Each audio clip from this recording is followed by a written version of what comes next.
Now, I know people don't know I don't like these short squeeze ideas. I like this. This was presented in the room today by one of the traders. And I laughed because when I looked at it, I'm like, wow, that looks really, really good.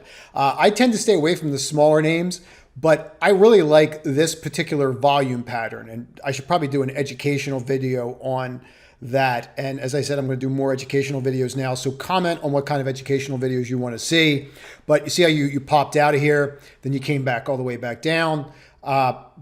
I like when you have this and you see the deterioration of selling pressure, and then you see the rise, right? You see our rise here. I like that a lot. So this, yes, this could be setting up for another gap up on Monday.